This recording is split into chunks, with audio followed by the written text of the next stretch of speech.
morning everyone, very welcome back to the channel. I'm sure absolutely everybody all around the country is very busy at silage, even though, to be fair, I don't see a crazy amount of bales. You know, I'm not meeting balers on the road all the time. Pit jobs, yeah, everyone's at pit, but I don't see every baler that's in the area out, if that makes sense, you know what I mean. Not everybody is flat out baling, so luckily we're pretty busy at the bales and getting through it nicely. Weather is really on our side, chance of a bit of a shower this evening, but I don't think it's going to amount to absolutely anything, and then the rest of the week is fine, so it's not going to cause us a problem. Now you will notice a few changes around our yard throughout the course of this video. A few major changes. You'll notice I'm in the 6480 and the loader is on it, and we had a couple of issues, third party issues that through no fault of anyone's really. It was just a misfortunate thing that happened, and look, I won't get into it, but it's been sorted out, so you'll notice a couple of changes, and it's only going to be short-term changes really. So yeah, throughout the course of the video I'll fill you in on all of that. Okay, so we're baling away. Lovely view here where we are. We're down by the sea. We had to be by the sea an awful lot actually. We're back the coast heading towards Fina village. We're in a little village called the Spa. It's halfway between Tralee and Phoenix really. So that's where we are at the moment. Lovely views around here. We do quite a lot of work in this general area. I was telling you we had some things going on, and once this tractor comes down here I will be able to explain one of those things, and it's well worth the wait to see what it is, because it's a beaut, an absolute beaut.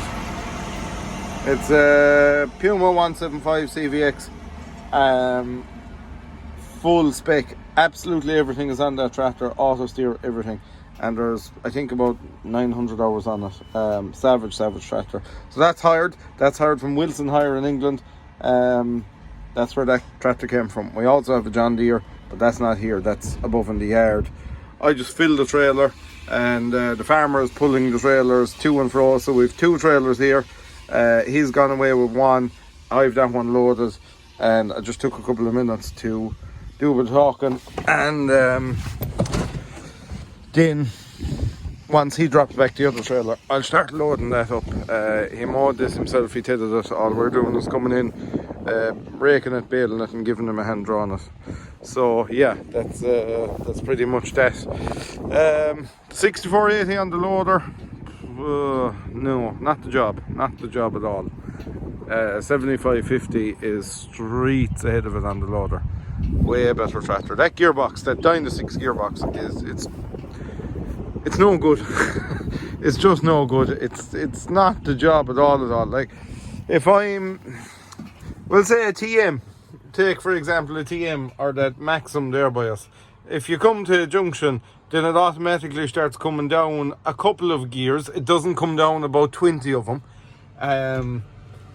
And you're able to take off regardless of whether you're loaded or unloaded. You're still taking off at a nice speed at the junction or any of that. But whereas this thing, no matter what way you do it, like I have it in manual there now, so I'm changing gears obviously the whole time going up and down the field, and it just gets a bit annoying.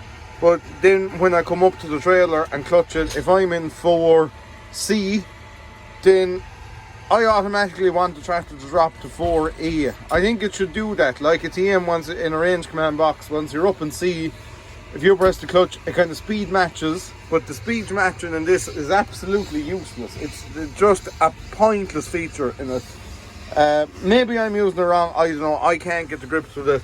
Like if I set her here to with a certain gear to take off and reverse in, you have to stop dead and maybe 2-3 seconds you stop for before it actually picks up the change, whereas I just wanted to pick up the change instantly, and it doesn't seem to do that.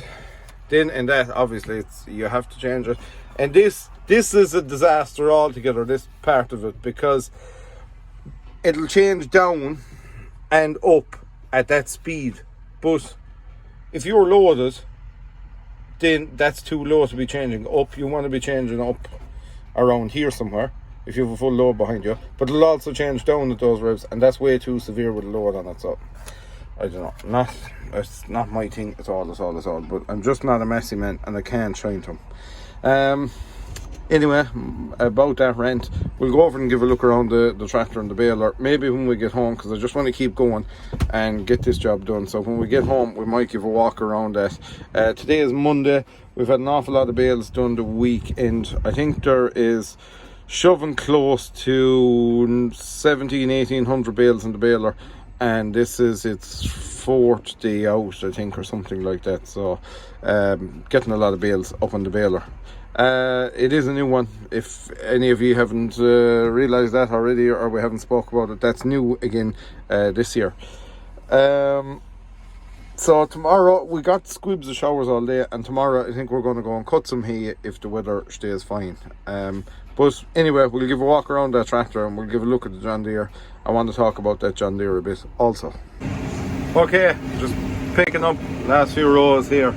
Said I'd give a go on this, see what I think of it. I've already kind of done bits of driving on several of these, but first time, this is kind of our first trial of them, shall we say. This is my first time spending more than 5 minutes driving one of them. Honestly, wouldn't compete with a Steyr type, nowhere near it. Savage comfortably up to sitting, and just nice and comfortable, and you know, all lovely setups inside in it, but don't have the power or don't have the response in the transmission or anything. It's just not the same as the originals, unfortunately. Pity, but anyway, just not the thing. But in saying that, if you knew no different, savage tractor, like very well spec'd, everything on it. Like I said, the comfort is unreal. There's some seat in it. I think it's one of those Maximo dynamic seats or something like that. But savage comfortable tractor.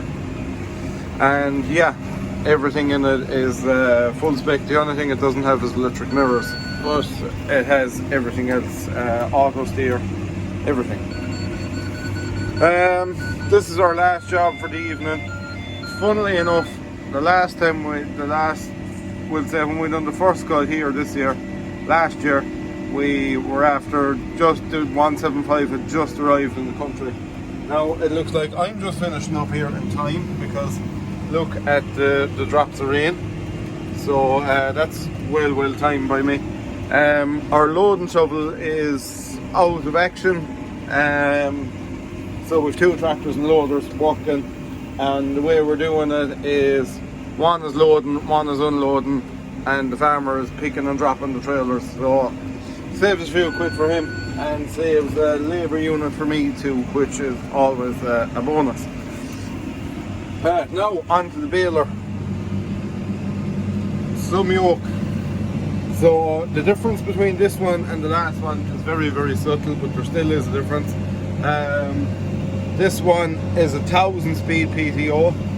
Now we'll say the speed of the pickup and all that is the same, but what it does do is it stops an awful lot of blockages of the slip clutch going off. On our old one, you'd be prepared, and like if a lump went in when you were full, that was it, slip clutch was off. But there have been a couple of occasions now in this field even where, you know, I anticipated the slip clutch going off, but it just didn't happen, because it didn't need to happen, because you've 1000 speed PTO, you have half the torque going through the drive line as 540, so that makes a massive difference in that aspect. The pickup is different on this one compared to the last one. They've changed the pickup on the 2022 models compared to the 2021s. I think the that pickup came out in 2019, so it's kind of funny, like, you know, you talk about, oh yeah, the Fusion 3 is the one, but there's even different variations of the Fusion 3 there. So what they've done is they've changed the augers in the side. The pickup is a tine wider as well, and the rotor is also different, and the corners where the grass goes into the rotor is different too. And I must say, it's absolutely unbelievable. I thought the old one was the bee's knees, but this is just, so far I can't see any way that this one could give any sort of grief whatsoever. What used to happen with the old one is the side augers there, stuff would just wrap on the end of the auger and keep flicking around, and you'd have a small ball of stuff. You wouldn't hold it in your two hands, but it would just stay there and it wouldn't go in. All the other grass would pass it and it would stay going. I never once had to get out and dig it out of it, but it used to be there as well. But this one doesn't seem, it doesn't happen at all. Going around corners there, if stuff kind of builds up in the corner of the pickup, it just falls off of it. And other than that, there is no kind of other real changes. I'm just going making the last bale here, so I'm going to concentrate on what I'm doing, because new tractor, new baler, things could go south pretty quickly. So yeah.